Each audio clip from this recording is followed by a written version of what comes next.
सद्दाम हुसैन का जीवन एक संघर्ष और कठिनाइयों से भरा रहा।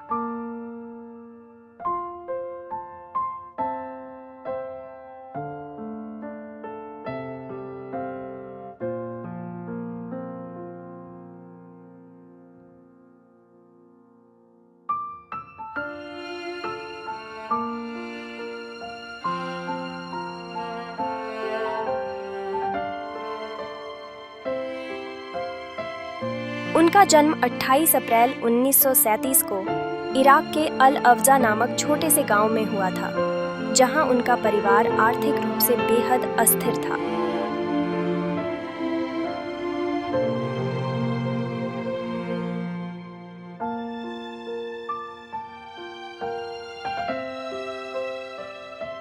उनके पिता की मृत्यु उनके जन्म से पहले ही हुई थी, जिसके कारण परिवार को गंभीर आर्थिक संकट का सामना करना पड़ा।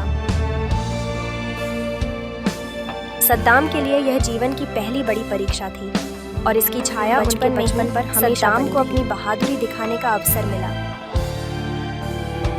उनकी मां ने भले ही दूसरी शादी की, लेकिन उनके सौतेले पिता के साथ उनके संबंध अच्छे नहीं थे। सद्दाम के लिए घर की बातें नकारात्मक रूप से असर डालती। वे अपने आप और नतीजा यह ताकतवर महसूस कि वह अक्सर घर से भाग जाते थे। शिक्षा का प्रति सद्दाम की रुचि बचपन से ही थी, लेकिन उनकी आर्थिक स्थिति ने हमेशा एक बाधा बनाई। जैसे जैसे दिनों में उन्होंने टिकरित नामक शहर का रुख सद्दाम ने अपने जहां उन्होंने अपनी पढ़ाई जारी रखी और आगे चलकर कॉलेज में दाखिला लिया। यह स्थान उनकी महत्वाकांक्षाओं का पहला ठिकाना बन गया। कॉलेज के दिनों में सद्दाम की राजनीति में रुचि उभरने लगी। इराक में उस समय अनेक राजनीतिक परिवर्तन हो रहे थे और वह साम्राज्यवादी विचारधारा को समझने लगे। उन्हें बाथ पार्टी में शामिल होने का निर्णय लेना पड़ा। उनके विचारों ने उन्हें समय की क्रांतिकारी ताकतों का प्रतीक थी। 1967 में जब बाथ पार्टी ने इराक में सत्ता संभाली, तो सद्दाम को उपराष्ट्रपति नियुक्त किया गया।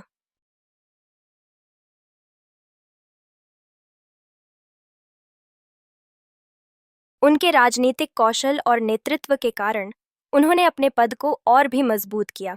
1997 में वे राष्ट्रपति बने, लेकिन उनकी नीतियों ने उनके शासनकाल में मानवाधिकारों का उल्लंघन और राजनीतिक विरोधियों के प्रति अत्याचार की घटनाएं बढ़ीं।